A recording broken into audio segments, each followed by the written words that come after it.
Hello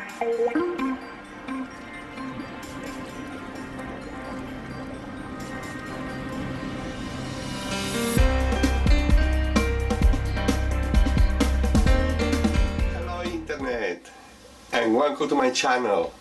Today I want to talk to you about the Tyro 129. Yeah, I bought one. Comes in a box like that. Everything is in it. Starting from the flight controller to the video transmitter to the 4-in-1 ESC, and like here it is. Practically you get all the components in it. You got the motors, which are like 1800 kV. They are, sorry, I landed it, 2507, 1800 kV, pretty nifty motor. It's a 7-inch, and it also gets, you also get the cadex ratel, you got a Stumpy, aerial, props, everything in the frame. And also, which has a very good peculiarity, new ones, which has GPS capability. Here is my GPS. We'll talk about it later. Not much of an unboxing, because I mean, like, you know, there is millions of unboxing videos on this product. Why? Because it's cheap. It's 100 pounds about. It's $120, $130, and together with all the components, you get an AK-47 made of fiber, carbon fiber, and 2 spanners. Wow, and some stickers as well. I haven't got the stickers here. I think I put them somewhere else, but practically nothing fits this spanner in the copter, so you don't use it. It's probably like keyring or something. Out of the box, it has a very nice quality, which is it's plug and play.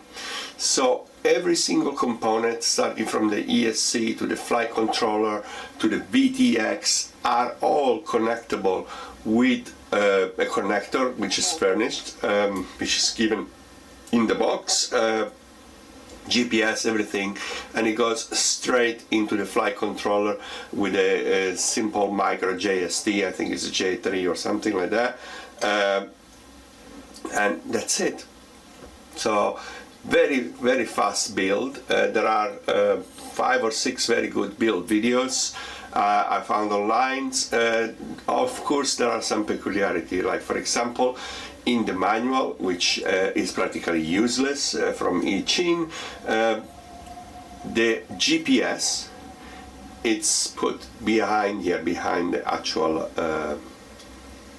aerial of the VTX, and it's useless there. You put it out, you put it there, you power the quadcopter outside, and you don't get any GPS locks whatsoever. Many people put it here instead of the camera, and I put it here on the leg because I want it away from the camera. I mean, like as much away as possible. It also comes with a 3D printed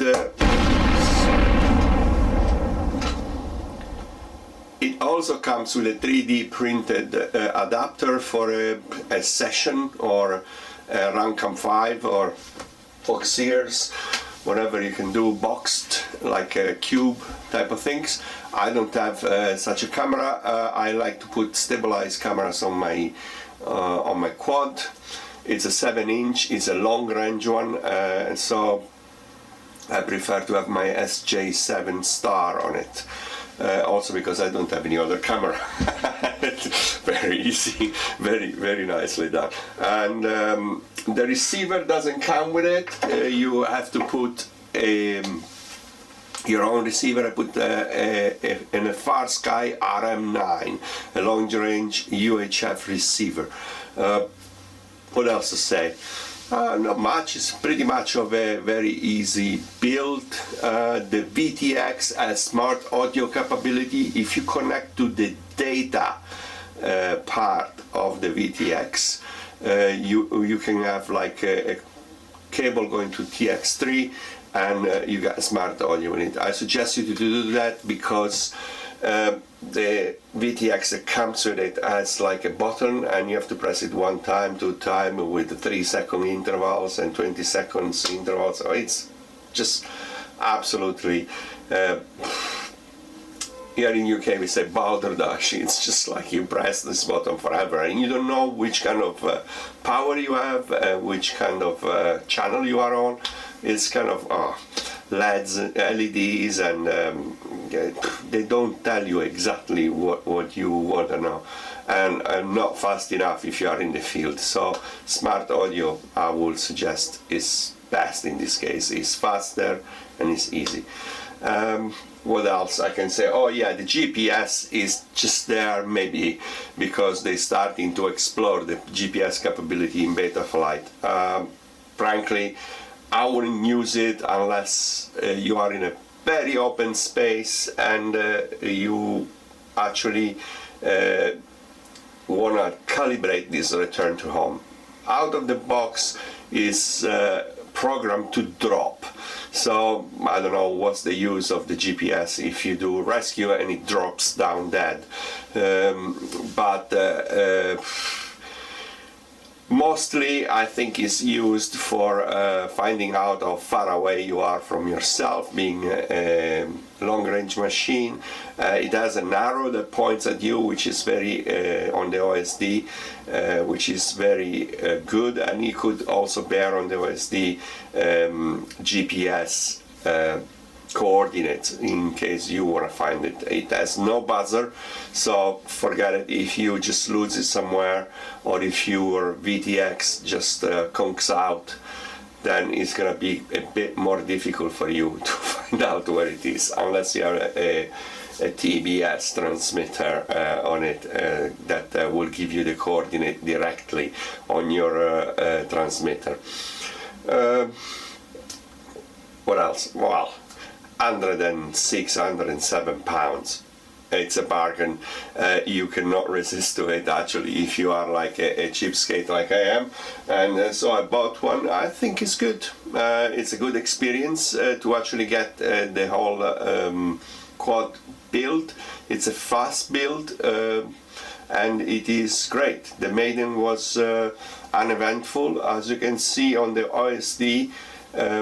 Actually the milliampere counter and the voltage counter, I had the 4S 1500 milliampere, are kind of useless. I will keep the voltage, just keep an eye on the sagging of the battery, but I will lose the milliampere.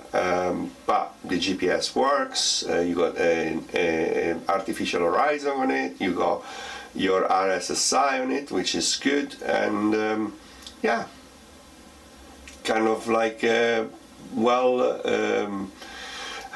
happy with it. The Cadex Ratel is the Cadex is over-colored. I mean, like, you know, most of the stuff around there were gray or like light brown gray, and all of a sudden you got all these green and colors around it. Well, it's an autumn day, but yeah, really it's a bit overcasted or over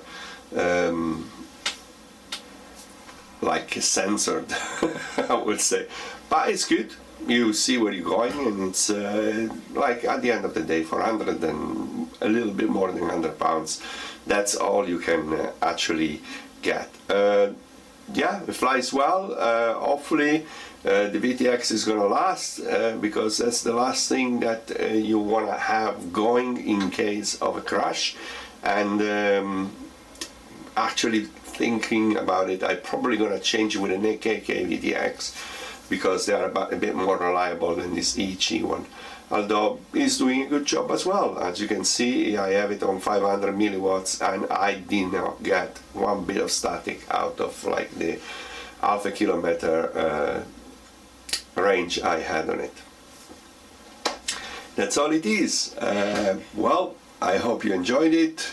Give me a thumbs up, subscribe. Blue sky to everybody.